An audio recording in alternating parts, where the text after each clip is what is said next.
There are games that make you feel powerful, games that challenge your reflexes, your wit, your will. And then, there are games like What Remains of Edith Finch, quiet, beautiful, unforgettable.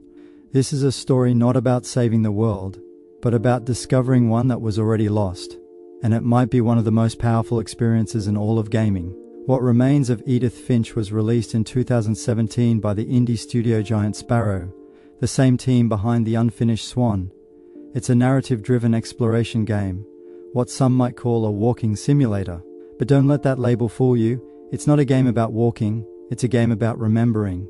You play as Edith Finch, the last living member of a deeply cursed family. After years away, she returns to the family's massive, bizarre, patchwork home on a remote cliffside in Washington state. Her goal? To piece together her family history and understand why she's the last one left. The Finch house isn't just a setting, it is the game. A living, breathing scrapbook of memories, secrets and tragedies. Each room is sealed off like a time capsule, preserved exactly the way it was when its occupant died. Edith explores them one by one, unlocking the stories of her family members through notes, photos and mementos. This house isn't realistic. It's whimsical, dreamlike, almost like something out of a fairy tale or a haunted one, but it's filled with detail, with life. Every corner tells a story, often without a single word spoken. As Edith uncovers these memories, you don't just hear the stories, you play them. Each vignette is its own interactive short story, with its own art style, tone and gameplay mechanic. One moment you're a little girl who believes she's turning into a cat, then an owl, then something darker. It's surreal, childlike, and ends with a quiet chill.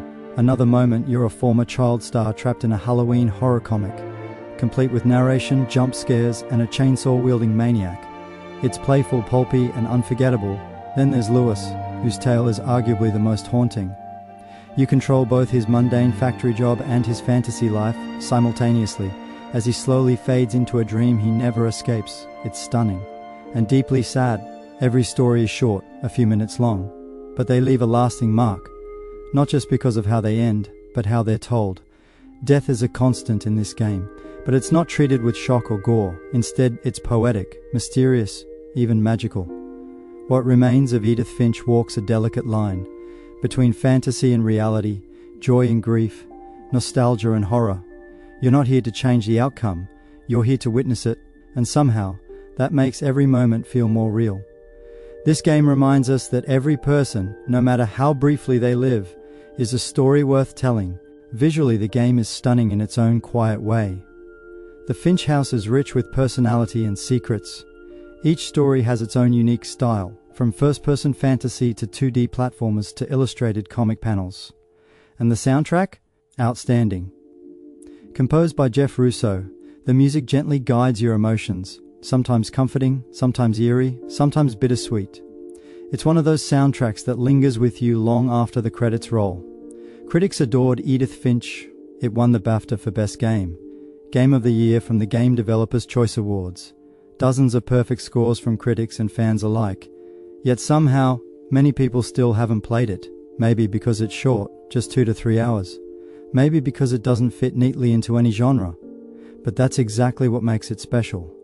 It's not trying to be a blockbuster, it's trying to tell one deeply personal story, with honesty, creativity and heart, and it succeeds.